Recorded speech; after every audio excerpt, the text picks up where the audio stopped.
I've got everything I need right here to start my Swedish meatball canning. And I'll bring it down here in just a minute. But I'm going to be using 4 pounds of hamburger meat on this one. Now, you can double this recipe and you can even triple it. But y'all know, if you've been watching me and watching my latest canning videos, I'm coming in after 8, 9, 10 hours of work and coming in and doing a little bit of canning at a time. So I just do, 6, 7 pints, or maybe 9 pints, maybe 6 quarts sometimes is all I get. But that being said, when I come in and I do that at least once a week, I am filling my pantry up a little bit at a time. Plus the fact that, I'm not having to come in here on the weekend and try to get it done, because it seems like I really don't have time. But anyways, this is what I'm going to be canning here is USDA approved Swedish meatball canning recipe. Now, when I say that, they don't recommend that you use eggs or breadcrumbs, crackers, oats, or anything like that when you're making your either meatballs or Swedish meatballs, or whatever kind of meatballs you're making. And that's your binder. There's reasons for that. But I do know, because I've watched them, there is some canners that do put not the egg, but the oats or panko, the breadcrumbs.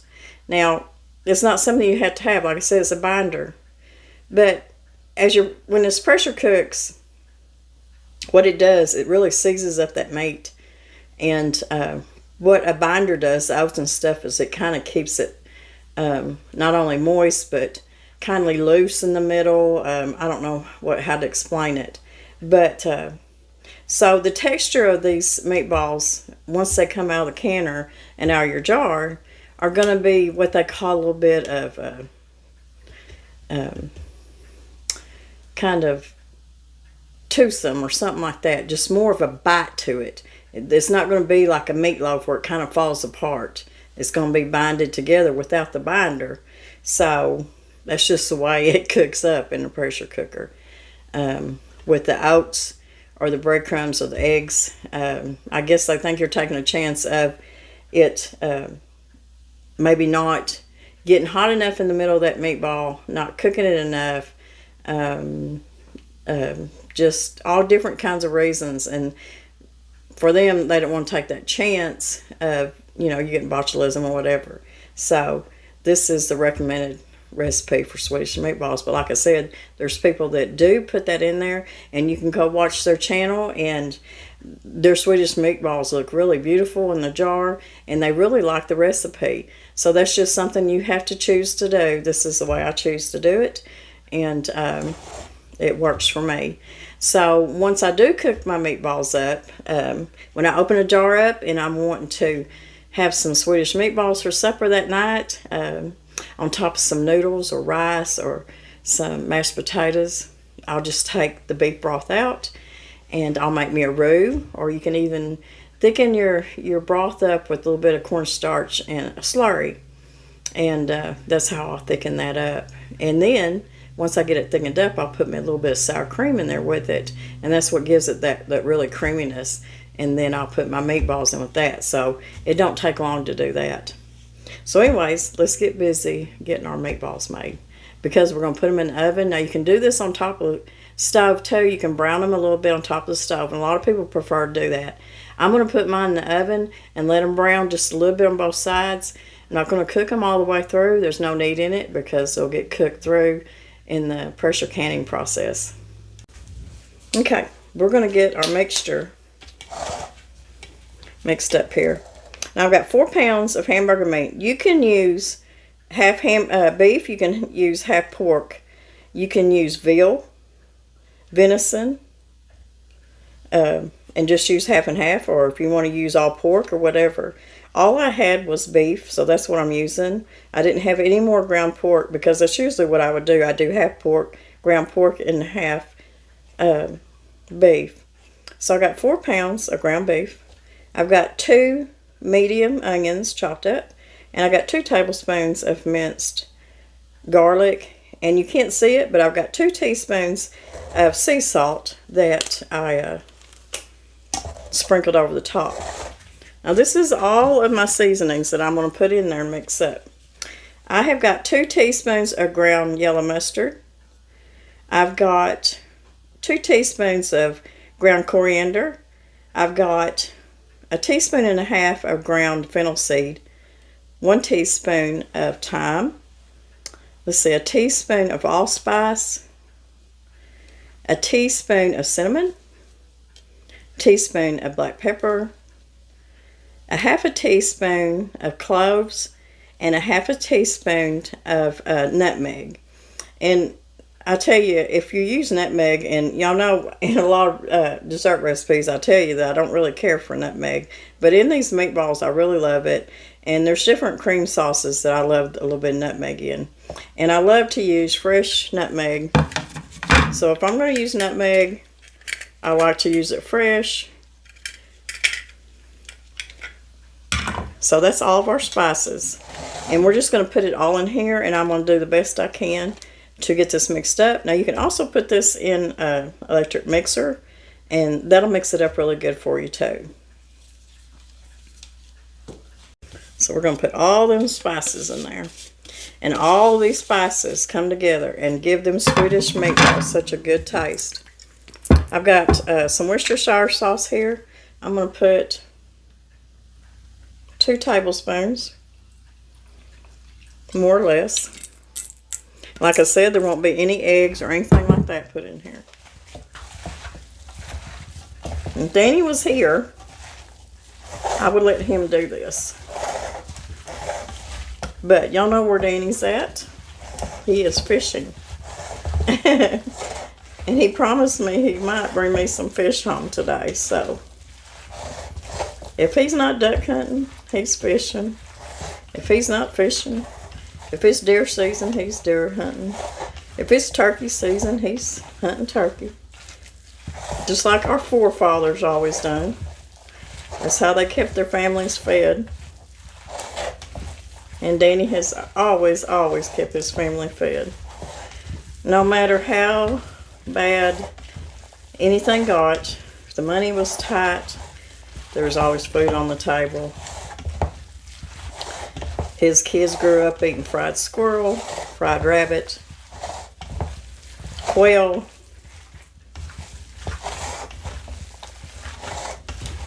He went pheasant hunting. Him and a couple of his kids, grandkid, and brought home some pheasants. I haven't cooked any of those yet. I think he's wanting to do a video cooking the pheasant. So if y'all would like to see a video of Mr. Brown cooking pheasant, just let us know. I'm going to get this mixed up good. Keep on mixing, just like I'm kneading bread.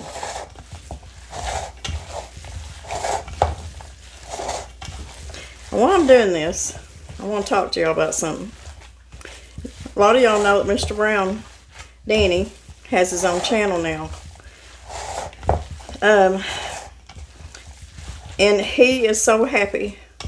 He was so happy that so many went over and joined his channel and subscribed and watched his video and give him, he ended up very quickly getting enough subscribers and watch hours to be able to monetize pretty quick. But let me tell you something. You haven't been seeing any new videos on his channel because AdSense, Google AdSense is giving us a hard time. Now, it's not really their fault, but it's not our fault either. When we went in to make him an AdSense account, and that's just something only YouTubers probably understand, but that's how we get paid. There's something messed up. Every time we try to figure it out, and you know, they'll send us to a link. So this is, you know, what you need to do. This is what's wrong. Go in there and do this. We do that. Come back. No, it's still wrong. We have went through this and went through this and went through it and went through it. I even paid money to have somebody try to help me, because you can't get a real person to help you. All they do, and YouTube tried to help me, and what they done is they sent me to the same link that I've been sent to over and over and over, and it's telling me absolutely nothing, because every time I do what the link tells me to do, it comes back and says it's still wrong. And to the point that I just sit down in tears one night. I said, I don't know what to do anymore. I went, like I said, I went to YouTube, talked to somebody, they tried to help me, give me a link, it didn't work. I went on every link I can think of. I went and searched it on Google. What to do here, what to do there, what do I do now? They're telling me to do this. Like I said, I paid somebody to help me. Bless his heart, he sent me to the same link, to the same thing. This will fix it. No, it didn't. I'm sorry. They're still telling me it's wrong. It's aggravated because I feel sorry for Mr. Brown, because he's so excited about this channel and he was doing so good. And I can't get AdSense to work with me. I can't get a hold of a real person. If there's anybody out there, if any of you channels that are watching have had the same problem and you got it fixed, please tell me, who do I talk to? Because I can't get a real person. I cannot talk to a real person and get it fixed. And it makes me sad. Because if we ever can get it fixed, and get his videos back out there, everything's good. Oh no. No. Can't get a hold of a real person that could get in there and say, well, Miss Lori, this is what it is. We'll fix it. It's probably just a click of something that was clicked wrong or something that's holding us up. And Mr. Brown can't get it figured out. And not that we're real smart at that stuff either. But we've done everything that's been told for us to do, and it's not fixing it. So anyways, I've griped. And I wish I could get it fixed, because I know y'all really supported him and still supporting him. If I can just figure out how to get all that mess fixed. So meanwhile, he said that if he makes a video, he's just going to put it back on my channel, or our channel, not just mine, because it'll be monetized. Where on his channel, even though he's got the watch hours and the subscribers, it won't get monetized because I can't get our AdSense figured out what's going on with it. So anyways, enough of that. This smells really good, and I think I've got it mixed up pretty good. It's a good exercise for my arthritic hands too. Okay. So we got that mixed up, and you can see that the meatballs are going to hold up. They're not going to fall apart as far as I know, with not having that binder in there. This is fresh beef. It's not real fatty beef from the store, so that might make a difference, having a little more fat in it to hold it together. Now I'm just using my small cookie scoop to make my meatballs, and I'm going to brown them in the oven. You can do this in a skillet on top of the stove, whichever you want to. So I've still got quite a bit to put on a cookie sheet, and we'll get them browned up. This was something that I found on Amazon, and I tried to use it and I didn't like it. It is a little thing that you put your hamburger meat in there, and you kind of flatten it out, and then you use this thing and you go like this, and like this, and it did make I mean, it did kind of work, but it just wasn't, I don't know, my cup of tea really. I'll show you, because it takes a while. You got to put your meat in here. You don't want it touching the sides right here, because it kind of divides your meatballs. Not that it's a bad thing. I just don't think I would get it out and use it like I thought I would. I really thought I would, and maybe sometime I will when I'm not in such a hurry. I got this off Amazon. I'll put it down there in my Amazon store in case y'all just want to look at it. But you just kind of put that in there like that. Flatten that out. And then you're going to try to divide these where they're about the same size. But you take this little thing right here, push down on it, then you just push your meatballs out, and it makes little meatballs like this. I thought, well, that wouldn't take much time. And it does work, like I said, but getting it set up to, to really use it, it takes time. But it does make 3 meatballs at a time. So that's a pretty neat thing. But I need to get my meatballs cooked. Well, not cooked, but brown. And then we'll start canning them.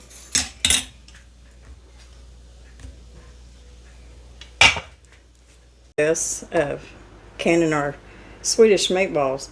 And I tell you, this thing smells wonderful. All them different spices, they just smell really great.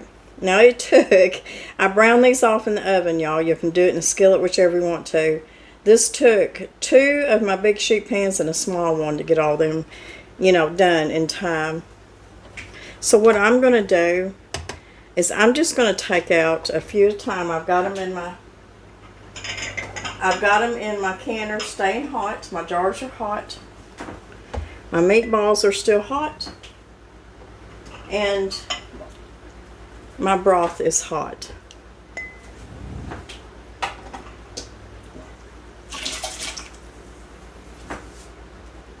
And I'm going to be doing mine in pints.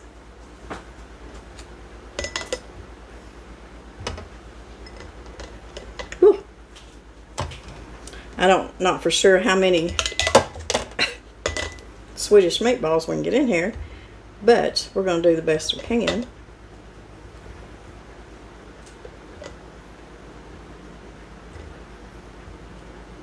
I would say when I warm these up, when I take them out of the jar and warm them up for me and Mr. Brown to have for supper, I will warm them up and put them on either egg noodles or mashed potatoes, rice. So an average of probably 5 or 6 meatballs a piece, I think, is plenty.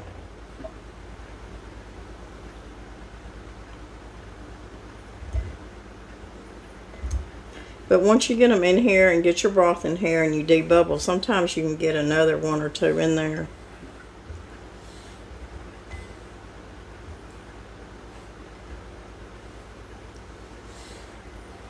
And then, once I get these canned, I'm going to come in the next day and I'm going to show y'all how I make my Swedish meatballs. And like I told y'all, there's different ways that people do the Swedish meatballs, the way they can it. But y'all do your research and just figure out how you would want to do it for best results, what makes you feel safe, whatever. Because I'm not one to get on here and say, so-and-so does this wrong or that wrong or rebel canning or anything else. I know how my grandma canned, and she could out-can anybody. And she was very careful about it, but she never ever made anybody sick either. If you're new at canning, get you a ball canning book and study it just like you would anything else. I'm not going to put nothing in there except broth.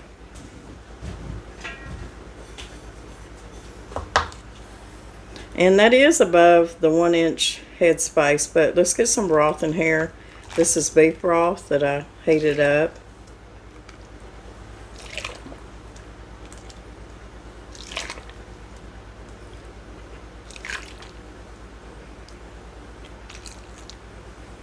And that's as far as I'm going to go with that broth.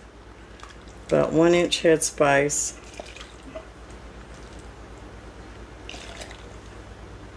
And there's different things that you can do with these meatballs.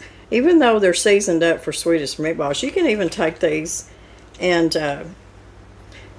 make those party meatballs that has the grape jelly and all that in it.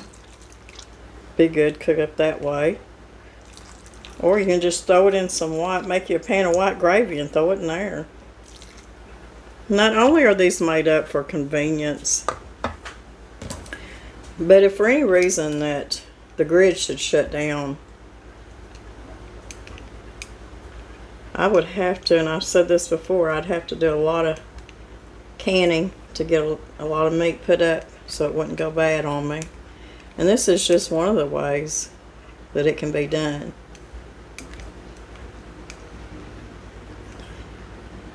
And I will do more.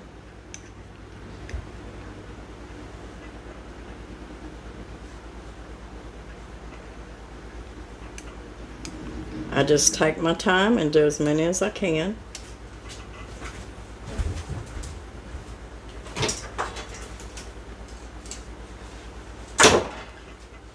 I had to jump over here and get me a towel, y'all.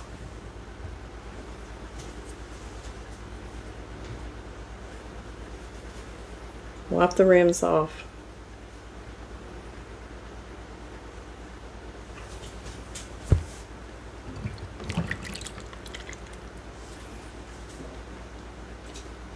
Now, even if the meatballs are not completely covered with the broth, it's okay. Really. My lids are sticking together, y'all. I still ain't bought me a... Somebody's going to feel sorry for me and say, Miss Lori, I keep forgetting to order me one of those magnetic wands for my lids. I just don't think about it till I go to canning. And to tell you the truth, I don't know what happened to the one that I've got. I know it's in this house somewhere. I know it is. One of the grandkids could have had it playing with it. I don't know. I get aggravated at myself, though, when I just can't find stuff. Okay, there's 3.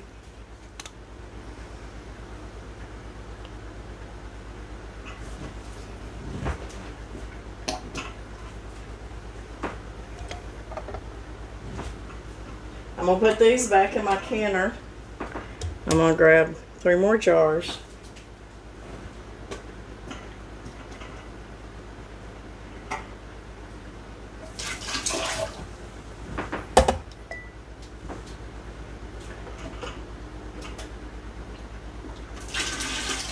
Sometimes I underestimate myself on my broth, and sometimes I overdo it. But what I do is I'll just, if I have too much broth left over, I'll just cool it down and either freeze it or put it in the refrigerator, knowing that I might use it here in a couple days.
Okay, we got our jars in here. I ended up with 8 pints, and I guess that could vary every time.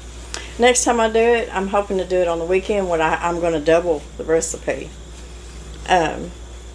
So we're going to let this vent for 10 minutes and then let it come up to 10 pounds of pressure.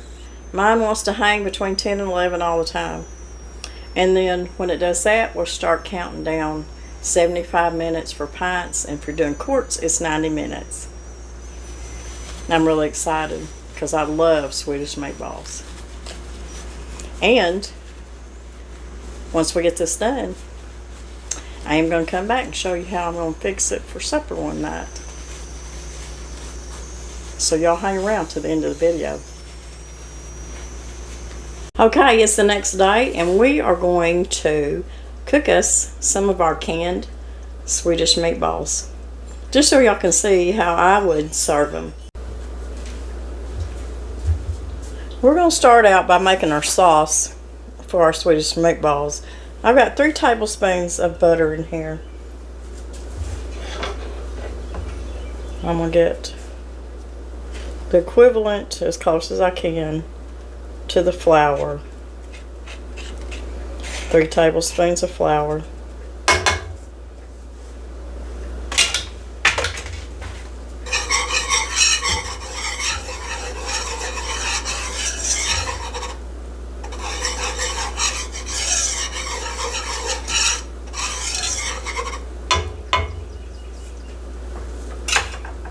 You're going to see how fast this really comes together.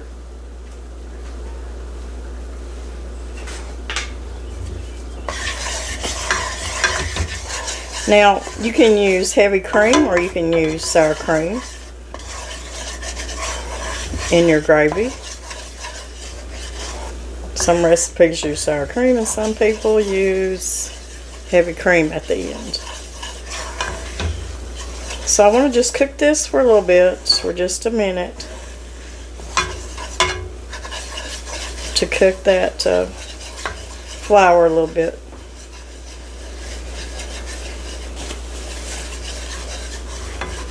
And what you see over here to my right, that is fried squash. And that's going to be a video coming up after this one. Probably the next day or a couple of days after. And this is canned squash. And I want to show y'all the method that I use to can squash for frying. And then I show y'all how I take it and I fry it up. Because a lot of people don't understand that you can can squash and fry it and it'd be okay. So we're going to do that next. I've been doing quite a bit of canning meats because it's not going to be long. We're all going to be out in the garden, working in the garden. Then it's going to be time to put up produce. So now you're going to need about 2 cups of beef broth. And I'm not sure. Hang on just a minute.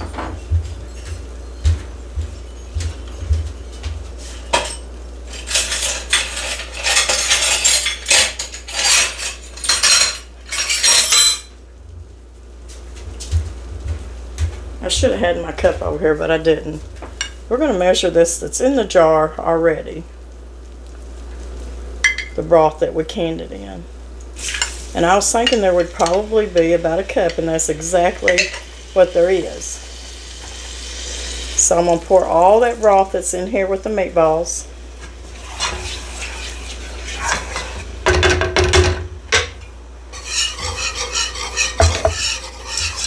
Let that start to thicken up just a little bit. And then I'm going to pour another half a cup, and I'm going to stir it.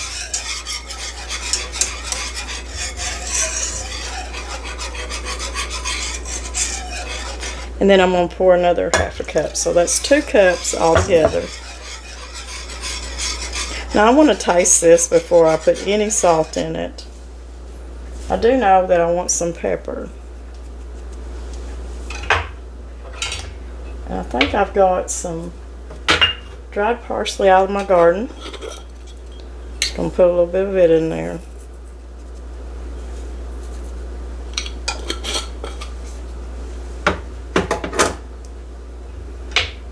Maybe just a pinch of thyme.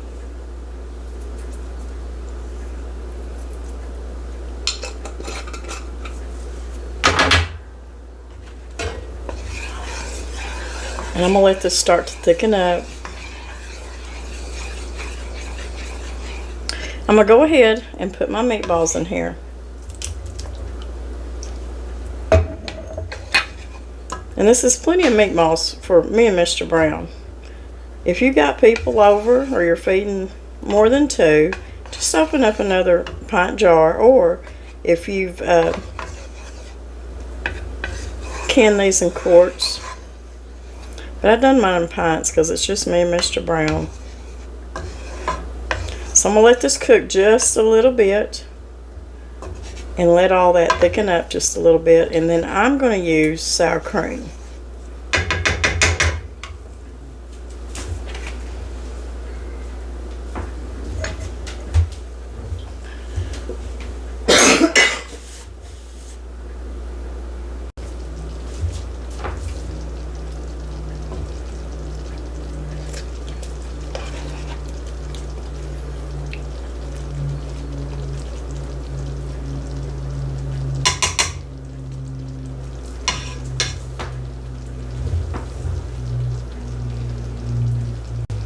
Okay, I tasted it for salt.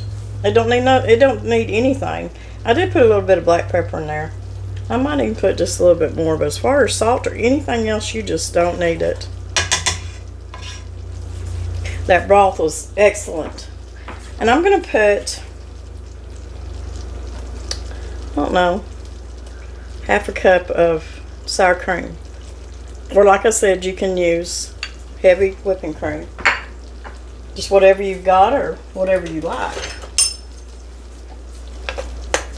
Just let that incorporate into your sauce. And you've seen how fast this come together.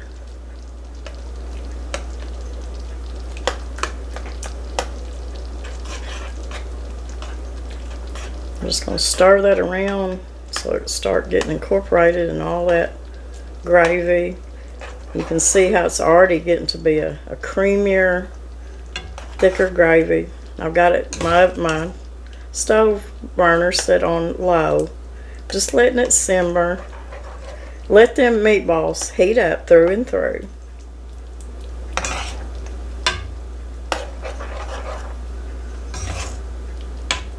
I'm going to be serving this over rice. You can serve it over mashed potatoes, noodles. It has plenty of liquid to really, for them noodles, if you're serving it with noodles, to soak it up. But like I said, you could put a whole nother jar of your meatballs in here if you wanted to. And just not add the broth to it. But for us, and some side dishes, this is plenty. So I'm going to put the lid on this and I'm just going to let it simmer and let them meatballs really warm up good. Okay, I think that my meatballs are warm through and through. Now I'm going to serve mine over rice.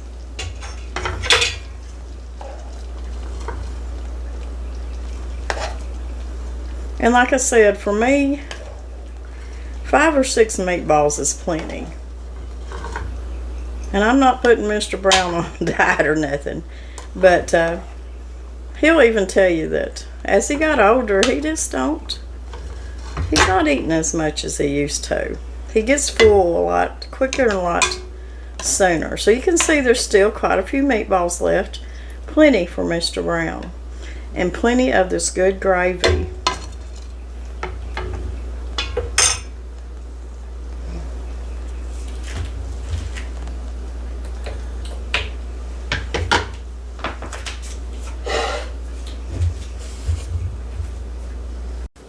Okay, there is our Swedish meatballs, and it came together really quick, so it's very convenient. But most of all, it's a really good recipe where I can preserve my meat. I'm going to take just a little bit of this parsley out of the garden.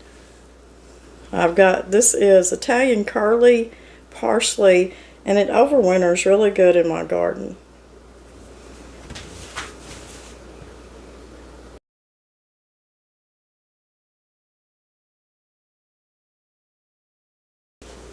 I want to show y'all when I cut into this meatball the texture of the inside. You see that? It is tender, and it is staying together without any egg or any kind of oats or anything in there. And you see that they canned up and they kept their shape. Okay, let's taste it. The meatball is really tender. It always comes out tender.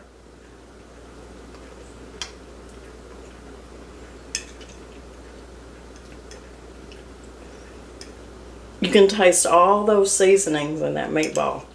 Now, if there's a seasoning that y'all see me put in the Swedish meatballs that y'all just don't care for, don't put it in there.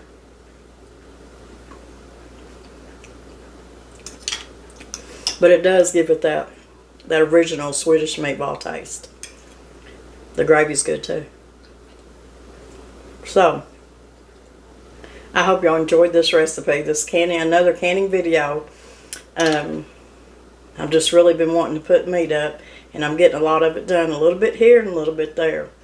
So I appreciate y'all watching. If you liked it, give me a thumbs up, please. If you haven't subscribed, please subscribe. All this helps us out a lot.